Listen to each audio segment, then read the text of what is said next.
नमस्कार दर्शकों, पेशेंट जुड़े हैं हमारे साथ। बच्चे को प्रोटीन जाना की आम समस्या किडनी में देखी जाती है, उसी प्रकार से प्रोटीन गिरी कुमार को भी जा रहा था।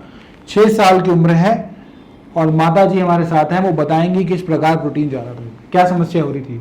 सर इसको स्वेलिंग हो गई थी। पहले तो जब स्टार्ट हुआ था ना, तो उसकी पहले तो आंखों में स्वेलिंग हुई, यानी कि धीरे धीरे हो रहा था शरीर में, लेकिन पेरेंट्स को तो लगता है कि बच्चा मोटा हो रहा है थोड़ा सा।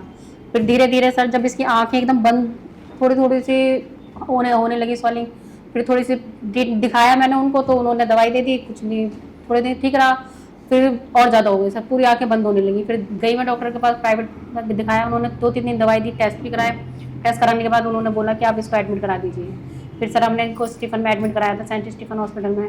वहाँ इसको 5 दिन एडमिट रखा था, ठीक हो गया था सर, यानी स्टेरॉइड इसका चालू कर दिया था उन्होंने। तो वही चल रहा है सर, 2 साल से ऊपर हो गए, वही चल रहा है इसका, स्टेरॉइड ही चल रहा है। बंद कर देते हैं तो फिर उसको दिक्कत होनी शुरू हो जाती है, चाहे दवाई चालू रहती है तो ठीक रहता है सर ये। और अब ये है कि अब थोड़ा ठीक चल रहा है 2-3 महीने से।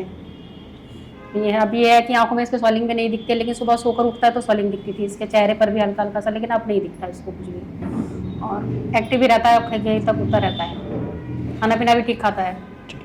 बहुत अच्छी बात है, और इन्होंने लग के फॉलो करा और अब तो प्रोटीन भी नॉर्मल आ रहा है इसका। हाँ जी, प्रोटीन बहुत अच्छी बात है। तो पहले इतनी ज्यादा प्रोटीन था कि आंख भी नहीं खुल रही थी, सूजन आ गई थी, पफीनेस थी इसके ऊपर, इसका सूज गया था, हाथ इतने मोटे मोटे, पैर भी इतने मोटे। उन्होंने तो उंगली डालकर हमें दिखाया था कि ये देखिए कैसा हो गया है जी, तो गड्ढा हो गया था इसके पैर में जी। फिर वहाँ, अब तो जब से इसकी सूजन नहीं आई, जब से इसकी दवाई चल रही, जब से सूजन वूजन तो कुछ नहीं, बस कभी कभी हल्की सी आंखों पर नजर आती थी, बस शरीर पर कोई दिक्कत नहीं है इसको। बहुत अच्छी बात है और बहुत अच्छे चेंजेस नज़र आए हैं। और बच्चे के नेफ्रोटिक सिंड्रोम की बीमारी होती है जनरली, इसमें स्टीरॉइड्स के कारण ये बीमारी एलोपैथी में दिया जाता है, जिससे ये टेम्परेरी रिलीफ हो जाता है, और स्टीरॉइड उसके बाद जब कम होता है तो बहुत सी बारें रिलैप्सेस हो जाते हैं। तो ये आयुर्वेद में, कर्मा आयुर्वेदा में इनका प्रोटीन भी नॉर्मल हुआ है। आप देख सकते हैं, ये रिपोर्ट है गिरी कुमार की, इसके अंदर इनका प्रोटीन 4.83 हो चुका है। जो प्रोटीन इनका वॉश आउट हो रहा था वो नॉर्मल की रेंज में आ चुका है। ये टेस्ट कहाँ से कराया था आपने? ये टेस्ट कहाँ से कराया था? लैब से? कौन सी लैब से कराया था ये? सर लिखा हुआ है। अच्छा, आपने मतलब किसी ने बताया था, हाँ। अपने आप गए थे इस लैब पे कराने के लिए?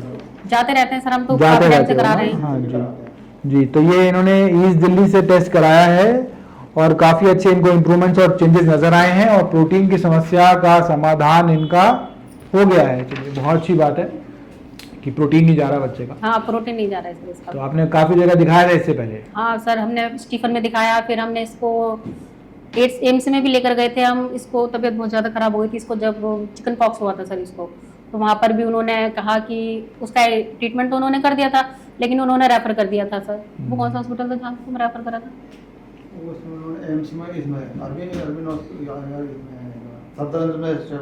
रेफर कर दिया, तो वहाँ से इसका वहीं से ट्रीटमेंट चल रहा है सर इसका, सफदरजंग से ही ट्रीटमेंट चल रहा है उनका। चलिए, बहुत अच्छी बात है, आप लग के फॉलो करना जैसे बताएंगे, और बहुत अच्छे चेंजेस आए हैं। अब तो प्रॉपर मुझे पफीनेस भी नहीं दिख रही है इसके नीचे, जो बहुत ज़्यादा थी पहले। हाँ।